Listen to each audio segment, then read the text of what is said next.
How do you review this season so far? Well, I think the start was a little wobbly the first game. I thought we played good cricket, but probably didn't have that clinical instinct to finish it off. And the second game was much better against KKR, and then third game again. We showed inconsistency in certain departments, but it was a great game where we from nowhere came back into the game and pushed it to a super over. But ever since then, we've been very consistent, trying to improve on all departments and playing some consistent cricket. So you can't complain after 7 matches to be 12 points and having 2 losses, and then one of those losses being a super over. So I think overall, as a coach, I'm very happy, but there are definitely areas where we can improve and keep improving, because tournament always going to get tougher and tougher at the back end. Right. So this is something which Mumbai Indians never start off with such a good campaign. Is it some kind of you are as a coach you are at ease, and what was the specific aspect you guys looked at to get the campaign off such a way? Well, as a coach, you're never going to be at ease in a tournament like this. But I think, yes, I mean, something that we were conscious about the start of the tournament, where we always slightly slower, and then you get into your stride and claw your way into the tournament. So something we spoke, we knew the guys were in good form, guys had prepared well, but it's all about getting into that awareness, intelligence, handling situations out there in the middle, trying to get them to understand the conditions quickly enough and adapt. So I think that's where came back strongly after that first few games, where we learned a lot very quickly how to play in Abu Dhabi, which is going to be our main venue, having to play 8 games there, and Dubai, and we had 1 game so far in Sharjah, which we played really well. So that has been the key. Players understanding how we need to adapt, change, their role identification as well, whether they're batters, bowlers, what are the situations that they are going to be in, and winning those little battles out there in the middle with the opposition players. So I think so far I'm very happy the way the guys have responded to that. Okay. So Mumbai Indians has got the momentum, and we are riding it well. Could this be also a concern of losing the momentum, considering the breaks we had? Well, it all depends how you look at it. I think when you're playing in these conditions, especially the first half of the tournament, the temperatures were very high, and the humidity levels. So having a few breaks in the middle always helps. So I felt that was a good option for us to regroup, get the guys fresh and going. Yes, you can say that you might lose a little bit of momentum, but after a 4-day break we came back and won a game as well. So I think the players understand, and they're responding well to the challenges that we put across to them, mentally and physically. So having the breaks is always good, but sometimes it can be an issue when you're having a good run, that it stops that momentum. But I think that's something that we will talk about and make sure that the focus is there, and that we approach each and every game with the same mindset.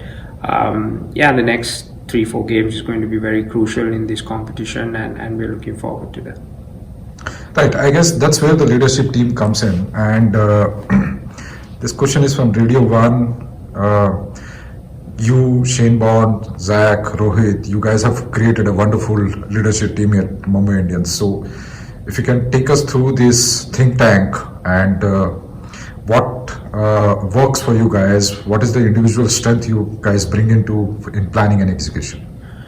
I think it's not just the start of the tournament. I think this goes back to when we go into an auction and getting players, the sort of people that we need to set up a skeleton in the team, and responsibilities that goes along with that. So all those things are being spoken about, being planned about. So not just the four names that you mentioned, but there are so many other people who are involved in that. The franchise owners, everyone has to be on the same page when we are setting it up. So once that is done, I think what we at the management level do is to try and enforce those leadership roles among the group and getting them to take responsibility for those roles, and that's something that we each and every day keep reminding the boys and try and make sure that they adhere to that.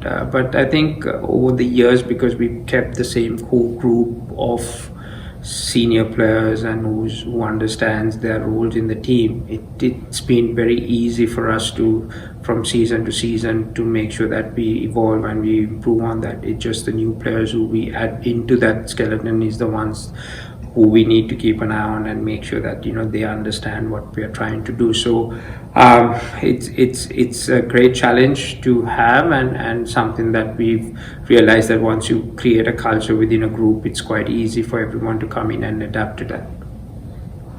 Right. Now, a lot of players are waiting at the wings.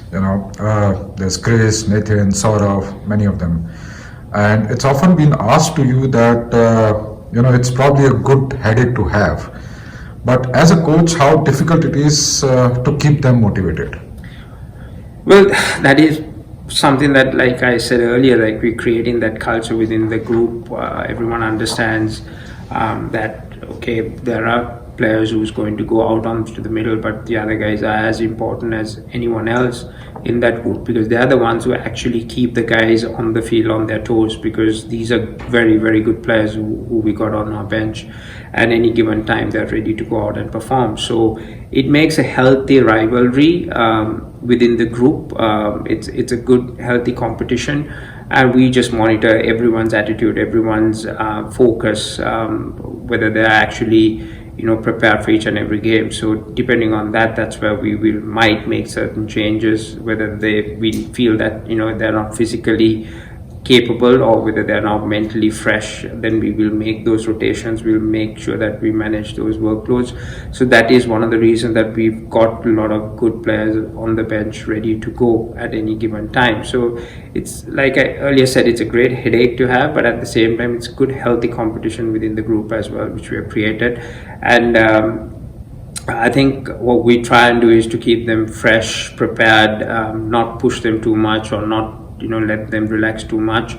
It's a 2-month tournament. It's not a big ask for these professionals, and it's just to make sure that they're top of the game, and it's also communication between the management and the players as well, trying to figure out any issues and all that, and resolve it before it can get festered and be a problem for the group. Yeah. Mumbai Indians wants to ask you about the pitches. Basically now, as we see, is slowing down and spinners are expected to get a bigger role. So could there be a rethinking on your part for playing 3 specialist pacers going forward? Well, it's something that we need to see how it will evolve. Last year as well, we made that adjustment at the back end of the tournament when we played in certain pitches that were suited for spinners. I cannot say that right now, because I think still the fast bowlers have a bigger role to play in this competition, and whether given it's power play, mid overs or at the back end. So trying to keep that balance, as long as they are making contributions, that they're penetrating the opposition batting lineup. It doesn't matter what kind of surfaces that we play on, because the quality of the fast bowling that we have, they're always going to create opportunities. And we got a couple of very good spinners who's operating right now within the playing 11, and there are a couple of guys who are in the wings who we might look at given certain opposition, certain matchups, and if the condition suits, yes, we will look into that. But right now I'm quite happy with the combination that we have, seeing the way they've operated. What's your review of James Pattinson? Coming in place of Malinga, and how did the management brought him into the Mumbai Indians scheme of things? Well, I think have to be honest, there were quite a few names that we've discussed, but Rohit was the one who actually put his hand up and said, Pato will be someone who will definitely add value to the attack. What he brings, which is pace, accuracy, bowls a hard ball, and has that wicket taking ability, which we always look at. I mean, rather than, I know he was replacing Mali. Mali's a death bowl specialist, but the requirement for us was, it was always going to be tough to replace a like-to-like match for Lassit. So how do we compensate that is by, try and get someone who's going to, create opportunities for us up front and the middle by picking up wickets. So that's where Jimmy's name came up, and Rowe was the one, because I think, end of the day, captain is the one who has to take those guys out to the middle, and as long as he's got confidence in each and every guy that he's got in the squad, that is very important for us. So that was the path we took, and Jimmy hasn't let us down. I think from the day he arrived, the way he trained, way he understood the role that he wanted, that the role that we wanted him to do in the team, he adapted really, really well, and formed a really good partnership with Bolty and Boom, and these three guys have been really, really good. So far it's been brilliant, and really happy to have him in the squad. He's a great guy, and really, really happy to be him having in the work of things. Absolutely. However, if you were to pick up one area to work on in this squad, what would that be? Well, I think something that I've always kept pushing is the energy levels out there in the middle. We've been very good, but that's an area that I always feel that, which is a controllable thing. I know the performances, bad ball and all that, it's skill dependent, and some days, some guys, will not be at that same level that they want to be, but they're trying. But energy levels, especially on the field, creating that environment, atmosphere, intimidation of presence out there in the middle is something that I'm always pushing to get better and better. Yes, they're good, but I'm not going to be satisfied. So each game, is that something that I'm definitely going to keep pushing for.